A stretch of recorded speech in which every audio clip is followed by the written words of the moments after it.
Hi students, welcome to lesson number 14 on descriptive research design, and here we are also going to understand what are its advantages as well as disadvantages.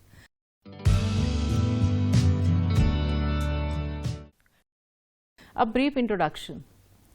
Descriptive statistics plays an important role in educational research, and thus it is essential to understand its nature, its function of the research. Descriptive studies helps in drawing inferences about cause and effect. The research can be quantitative or qualitative, or sometimes utilizes the elements of both quantitative or qualitative research methodologies within the same study. The term descriptive research refers to the type of research that asks questions, design and data analysis that will be applied to a given topic. Descriptive statistics tells us what is, while inferential statistics tells to determine cause and effect. The three main purposes of research are to describe, explain and validate the findings.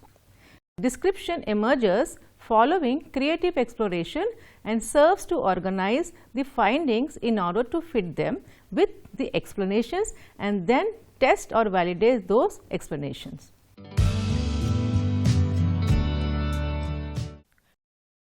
Now, what are the objectives of the lesson? The students here will be able to understand or to define the descriptive research design. They will explain the different steps involved while taking descriptive studies, and also they will be able to explain various types of descriptive studies.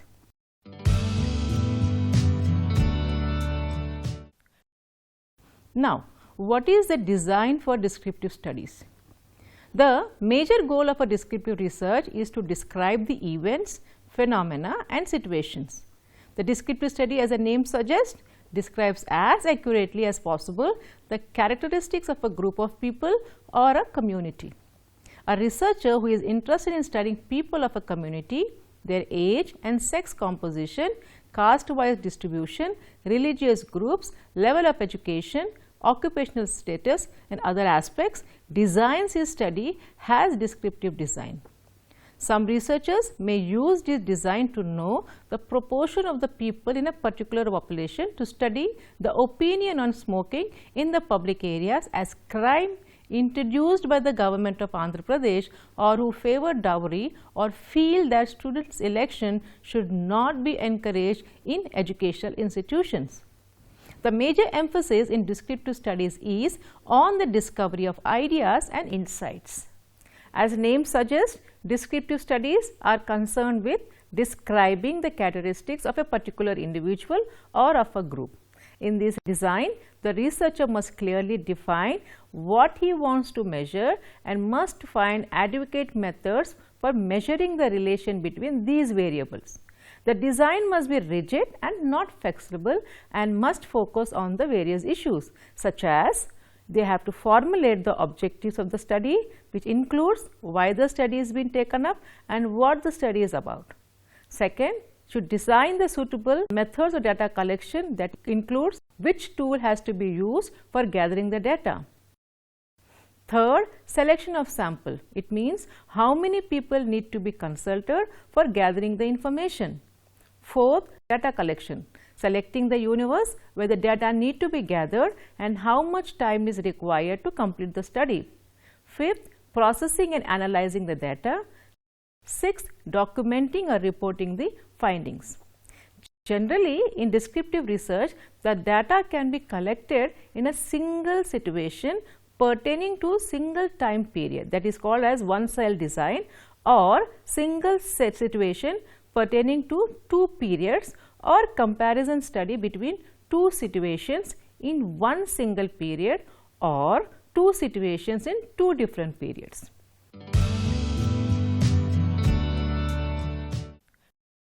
Now, what is the purpose of descriptive research? Its purposes are to describe the characteristics of certain groups, such as, for example, sex, age, income and so on. Second, to determine the proportion of people who behave in a certain way.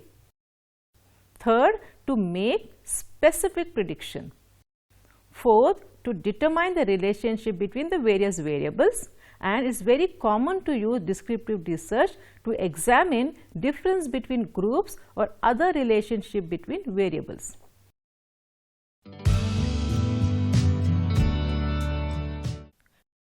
Now, we will try to understand what are the major steps followed in descriptive design.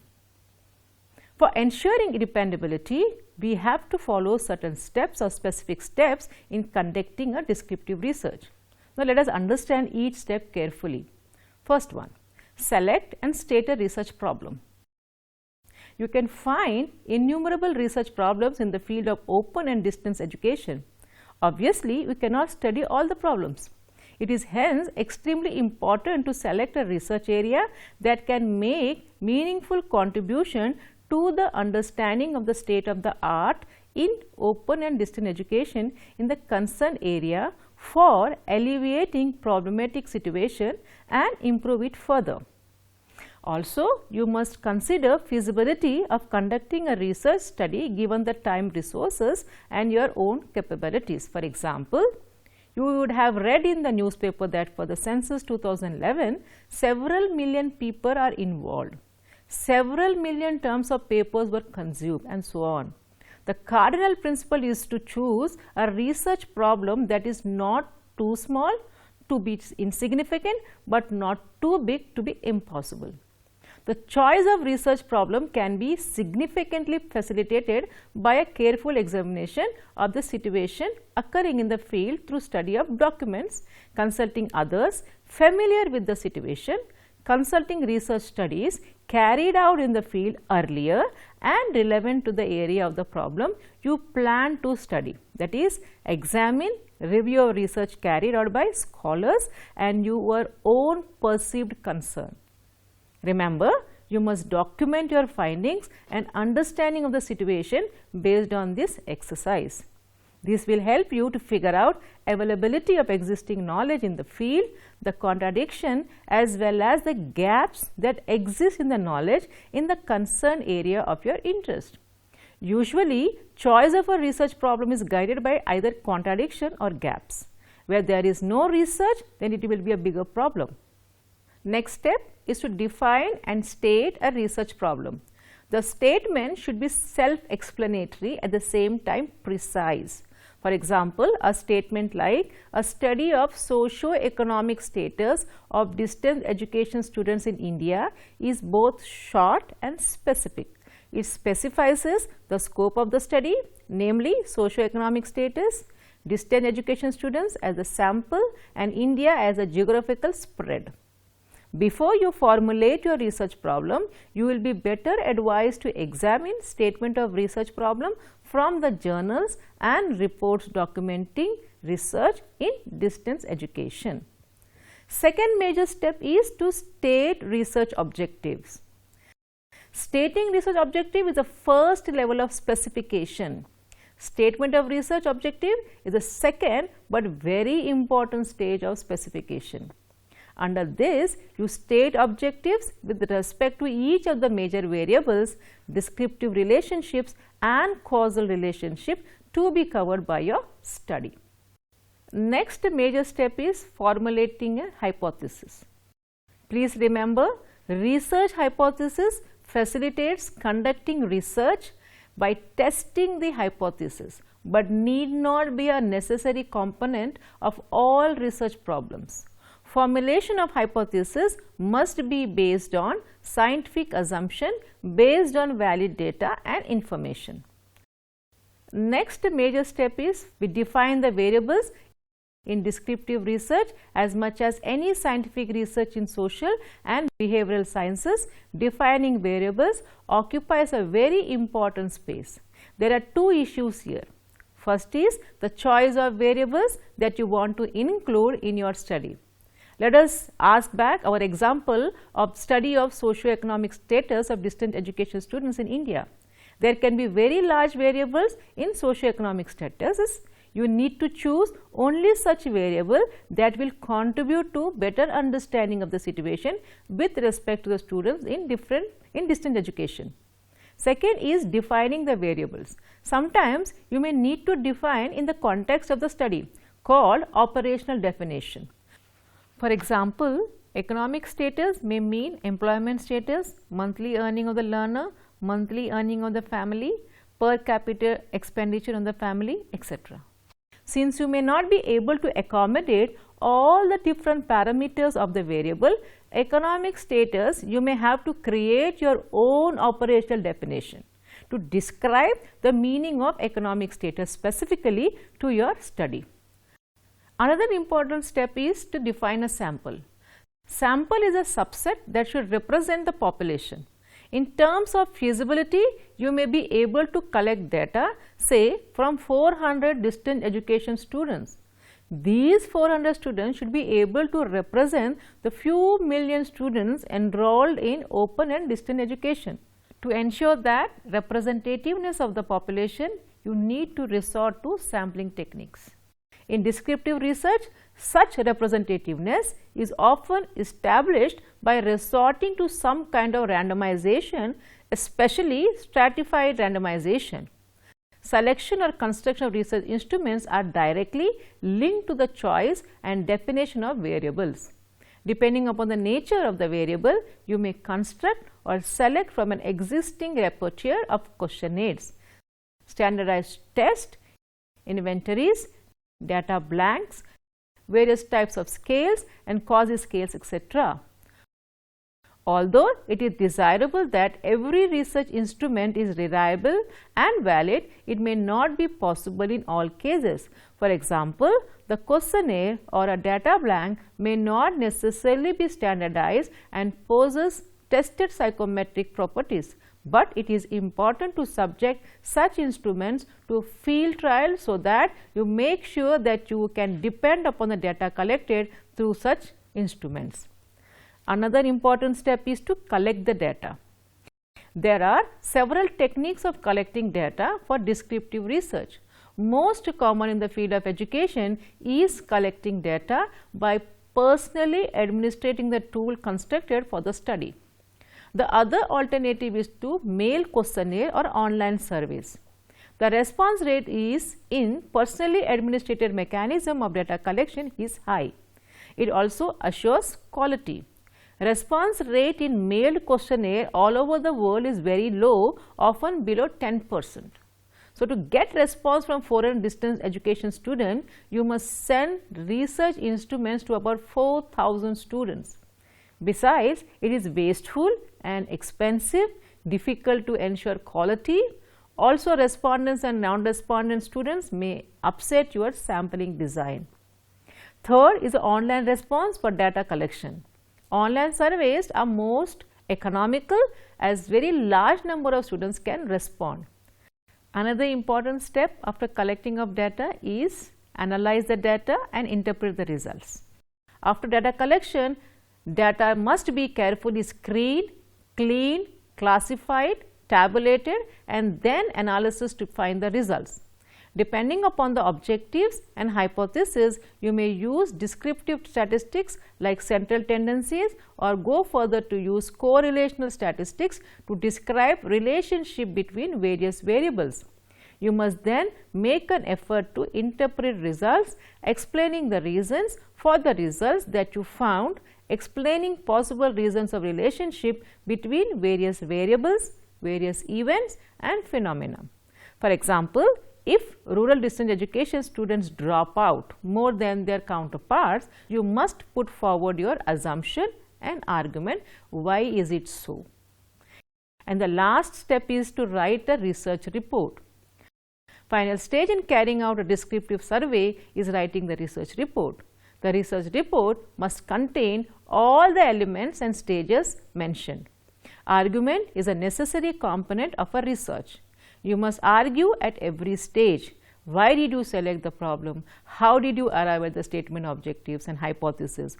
Reason for choosing particular set of variables and creating operational definitions. Construction and choice of research instruments from an existing inventory of such instruments. Choice of sample and data collection. Choice of statistic for data analysis. And interpretations and conclusions arrived at from the research study.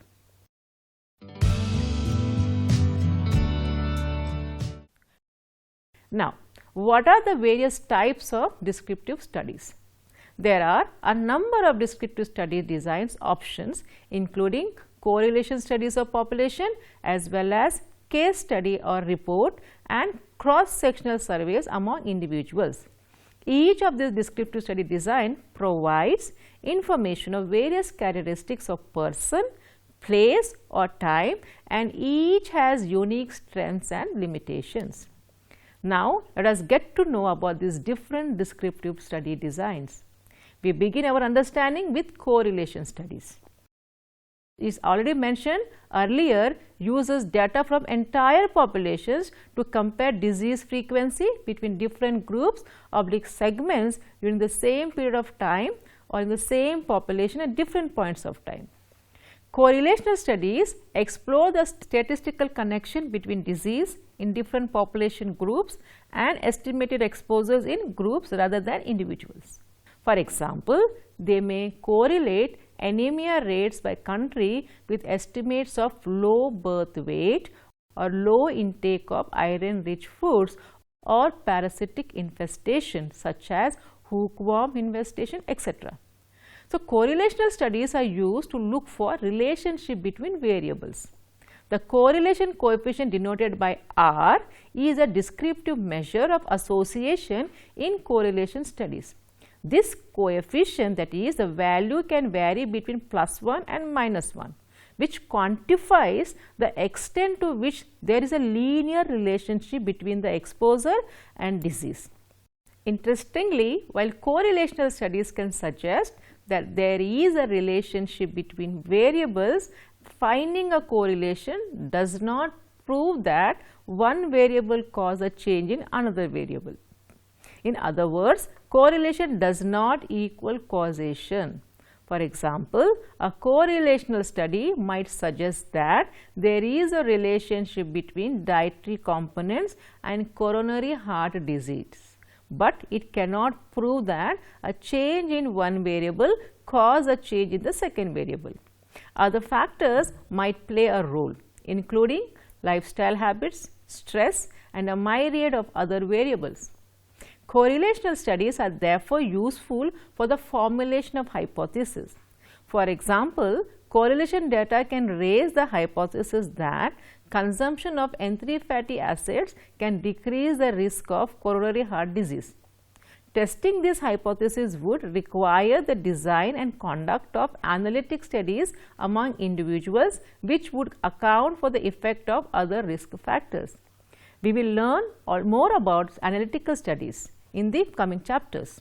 Here, continuing our discussion regarding the strengths of correlation studies, the chief strength of correlational studies is that they constitute the final step in investigating a possible exposure disease relationship, which contributes to this frequent use in epidemiological research. Further, they can be done quickly and inexpensively, often using the already available data. The main limitations of correlation studies is the inability to link exposure with disease in particular individual. Since correlational studies refer to whole population rather than individuals, it is not possible to link an exposure to occurrence of disease in the same person. A second major limitation of correlation study is the lack of ability to control for the effect of potential confounding factors. Finally, correlational data represents average exposure consumption levels rather than actual individual levels one's values. Another important type is the case study or the report.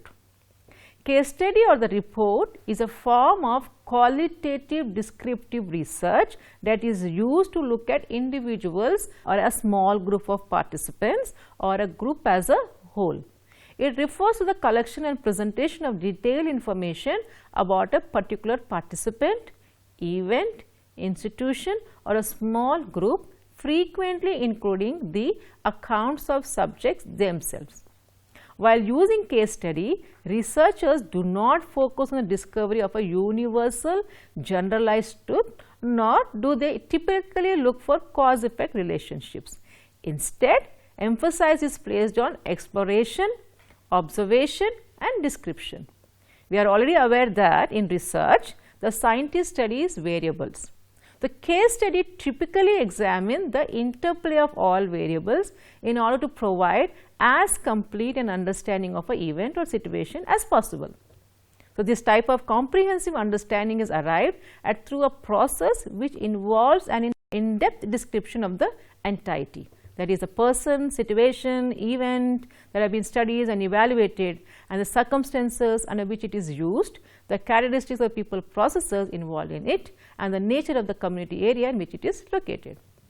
By using case studies, we therefore seek a holistic understanding of the event or situation in question using inductive logic reason from specific to more general terms. Case studies are often referred to interchangeably with ethnography, field study, and participant observation. Unlike more statistically based studies which search for quantifiable data, the goal of a case study is to offer new variables and questions for further research. Statistical based studies, which are quantitative, are concerned with the distribution of a particular trait or a small number of traits in a population, whereas the case study, which is qualitative, is concerned with the whole variety of traits variables to be found in a particular instance situation. There are different types of data collection in case studies. These may include documents, medical records, interviews, direct observation and participant observation, and artifacts. Individual case studies reports can be expanded case series which describe characteristics of a number of individuals, patients, instances, etc. Case series can be therefore referred to as a collection of individual case report studies which may occur within a fairly short period of time. So, this design has historical importance as it was often used as an early means to identify the beginning or presence of an epidemic. This is best illustrated by the recognition and formulation of hypotheses concerning possible risk factors of acquired immunodeficiency syndrome by early epidemiologists based on 5 cases of pneumonia reported among young, previously healthy homosexual men in the US in the early 1980s. As a result of this case series, the Center for Disease Control immediately initiated a surveillance program to quantify the magnitude of this problem, that is AIDS, and develop the diagnostic criteria what appeared to be a new disease. The biggest strength of using case study is case series in epidemiological research is that it deals with creativity, innovation, and context. It is useful in the recognition of new disease and the formulation of hypotheses concerning the possible risk factors linked to the disease. While case studies and case series are very useful for hypothesis formulation, they cannot be used to test for the presence of a valid statistical association. The fundamental limitation of case study is that they are difficult to generalize because of inherent subjectivity and because they are based on qualitative subjective data generalizable only to a particular context. Although case series can be sufficiently large to permit quantification, the interpretability of such information is severely limited by the lack of an appropriate comparison group. So, from case studies, we move on to the third type of descriptive study used in epidemiological research, that is cross-sectional study survey. And we would like to begin our study of cross-sectional survey by informing our learners that cross-sectional studies can be either descriptive or analytical. Here, we will focus on the descriptive cross-sectional studies. Most of the descriptive studies you would realize are cross-sectional in nature and are generally called surveys. What do you mean by the term cross-sectional survey? Cross-sectional survey is a type of descriptive epidemiological study design in individuals that involve observation of some subset of a population of items all at the same time. Cross-sectional studies can therefore be thought of as providing the snapshot of the frequency and characteristics of a disease on a population at a particular time. In other words, snapshot of the health status of a population at a specified time. is that descriptive cross-sectional surveys, therefore, as you may have realized by now, are in general useful for assessing disease status at a point in time. They simply categorizes the prevalence of disease in a specified population. Prevalence can be assessed at either a point in time, that is point prevalence, or over a defined period of time, that is the period prevalence. We learn about point and period prevalence later. The basic strength of cross-sectional studies lies in the fact that they can study an entire population or a representative sample. They provide an estimate of prevalence of all factors measured and have greater generalizability.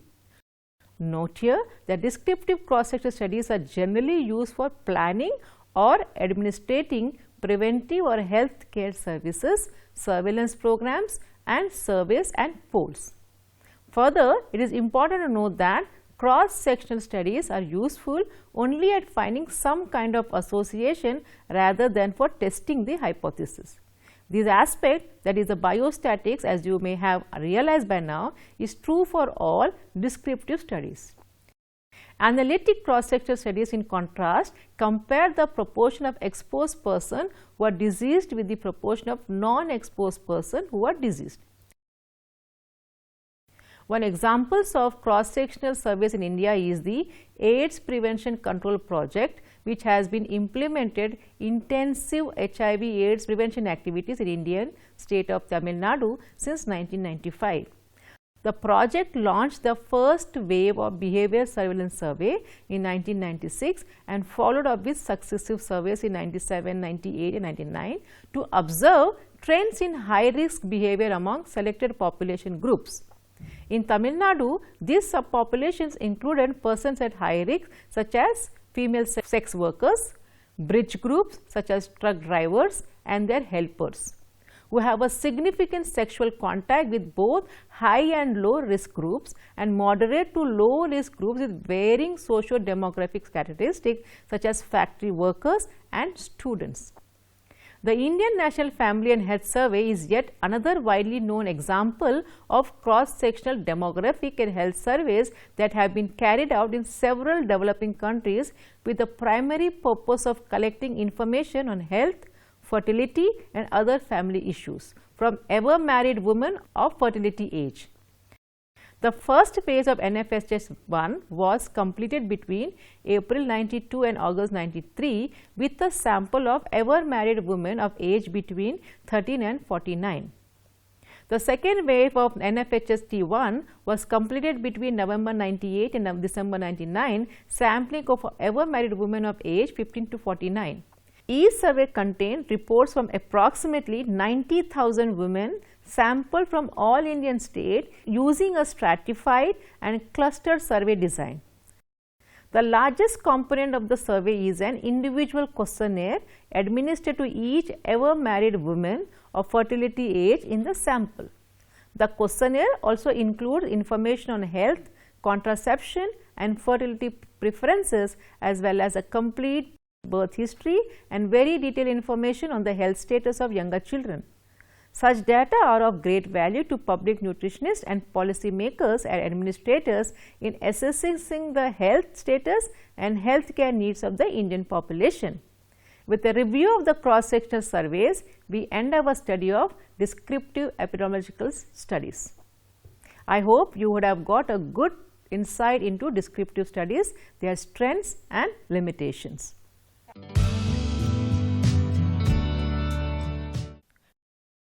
A brief summary.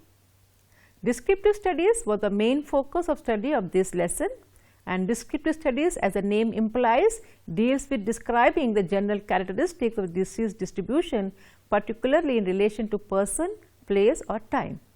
Descriptive studies are important as it tries to draw inferences about the cause and effect. These studies play an important role in providing information from another perspective when it is not possible for us to identify variables which explain the causes. Descriptive research has gained acceptance as a valid form of research in education, and in recent years the number of descriptive studies published in research journals and conferences proceedings has increased. They are valuable to epidemiologists in describing the disease pattern, that is, reveal patterns associated with a specific disease without an emphasis on pre-specified hypothesis. Hence, this type of studies are sometimes referred to as hypothesis generating studies. The important uses of descriptive studies include trend analysis, health nutrition care planning, and hypothesis generation and or formulating research questions. We have also learned that most of the descriptive studies are cross-sectional in nature and are generally called surveys. Descriptive cross-sectional analysis surveys, therefore, as you may have realized by now, are in general useful for assessing disease status at a point in time. They simply characterize the prevalence of disease in a specified population.